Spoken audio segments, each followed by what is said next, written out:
नमस्कार दोस्तों, आज आपके पास कुछ वीडियो ईपीआर से रिलेटेड, ईपीआर इन ईबेस से रिलेटेड लाया हूँ मैं। पहले भी हम लाए हैं वीडियो और आगे भी आएंगी, और आप आज की वीडियो भी हर वीडियो देखते रहिए। हर वीडियो में कुछ अलग है। आज हम डिस्कस आपसे करना चाहेंगे EPR extended producer responsibility in e waste. ये रूल है ई वेस्ट मैनेजमेंट रूल 2022।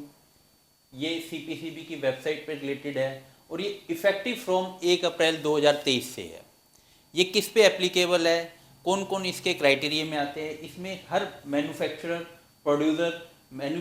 वो है जो अपने नाम से, अपने ब्रांड से किसी चीज़ को मैन्युफैक्चर करता है और बेचने लग रहा है। प्रोड्यूसर में हम ये भी ले सकते हैं कि भाई वो बाहर से इंपोर्ट भी कर सकता है। तो डिफरेंट टाइप के इसमें रजिस्ट्रेशन है ईपीआर से रिलेटेड, और उसकी एप्लीकेबिलिटी है ये आप एक बार साइट पे भी चेक कर सकते हैं, पोर्टल पे भी चेक कर सकते हैं, और यहाँ से आप उसे भर भी सकते हैं।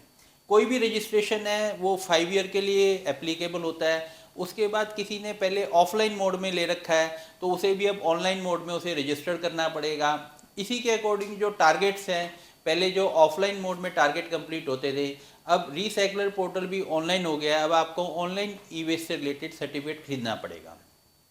जितना ज़रूरी हमें अपने ब्रांड में प्रोडक्ट बेचना है, उतना ही ज़रूरी है कि हम रीसाइकलिंग से अपने पेपर प्रॉपर मेंटेन करके रखें। क्योंकि कोई भी डिपार्टमेंटल क्वेरी है या आपने जो माल बेचा, आपको उसका प्रॉपर अगर सिस्टम में रखेंगे तो आगे आपकी लाइबिलिटी कम से कम बनेगी और पेपर वर्क के चक्कर में आपको परेशान नहीं होना पड़ेगा।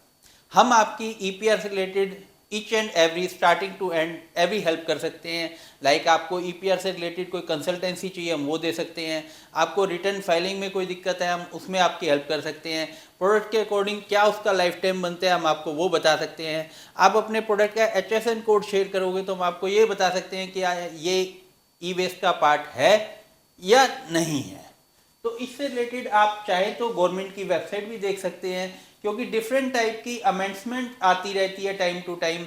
उन अमेंडमेंट के अकॉर्डिंग आपको या तो सारे रूल पढ़ने पड़ेंगे या फिर किसी कंसल्टेंट की हेल्प लेनी पड़ेगी, जो कि वो रेगुलर करता रहता है।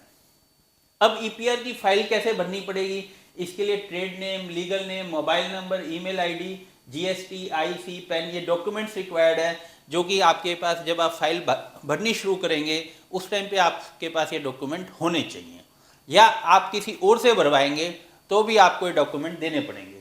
इसमें सिर्फ हम आपसे ये चीज़ कहना चाहेंगे, अब वो पुराने टाइम जा चुके हैं। अब आज की डेट में जो आप अगर किसी कंसल्टेंट से भी काम कराएंगे तो उसमें ईमेल आईडी आप अपना दीजिए, टेलीफोन नंबर आप अपना दीजिए, जिससे कि ओटीपी आपके पास ही आए और आप जब चाहे जब अपनी चीज़ों को चेंज कर पाएँ।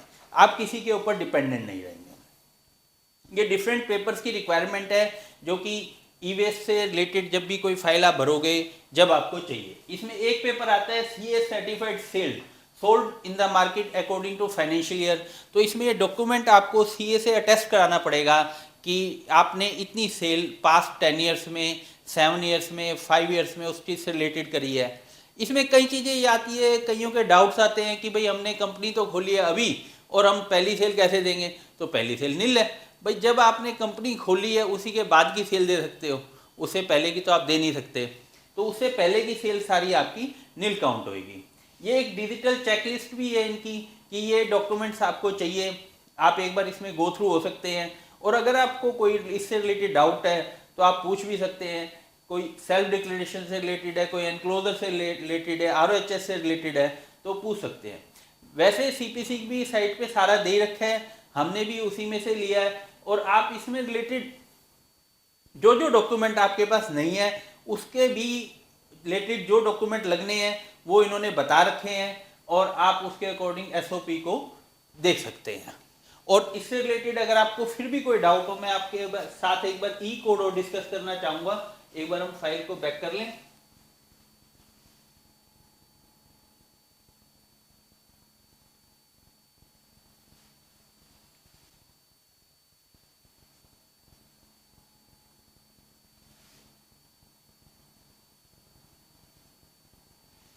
इसमें आपके डिफरेंट टाइप के ई कोड है, electronics and electrical electric equipment से रिलेटेड, लाइक ITW1 है, ITW2 है। इन्हीं के साथ इनकी एवरेज लाइफ दे रखी है कि इसकी एवरेज लाइफ कितनी है। उसी के अकॉर्डिंग आपको सीपीसीबी की वेबसाइट पे डेटा भरना है और उसी के अकॉर्डिंग आपकी लाइबिलिटी डिसाइड होगी। पहले ये सिर्फ डोमेस्टिक आइटम्स पे आते थे। पहले हमारे अगर पुराना रूल आप लोगे तो ये सिर्फ ITW 16 तक थे और इधर CEW 5 तक थे। अब नया रूल आप लोगे जो कि 1 अप्रैल 2023 से इम्प्लीमेंटेड है, ये रूल ई वेस्ट मैनेजमेंट रूल 2022 है। इसके बाद डिफरेंट कैटेगरी और ऐड हो गई है, लाइक ITW 1 में ITW 16 तक थे, अब ITW 17 से लेके और आगे देखेंगे तो ITW 27 तक ये एडअप हो चुके हैं। तो आप इससे रिलेटेड जो जो आपने पूछना है पूछ सकते हैं, जो जो आपने साइट पे देखना है साइट पे देख सकते हैं। और मोस्ट ऑफ द प्रोडक्ट अब ऐसे इलेक्ट्रिकल या इलेक्ट्रॉनिक जो ज़्यादातर EPR का पार्ट हो चुके हैं। तो इसलिए अगर आप प्रोड्यूसर है, आप इंपोर्टर है, आप मैन्युफैक्चरर है, तो अपनी लाइबिलिटी देखते रहिए, उसे पूरी करते रहिए, जिससे कि आपको फ्यूचर में किसी प्रकार की दिक्कत ना आए। धन्यवाद। आज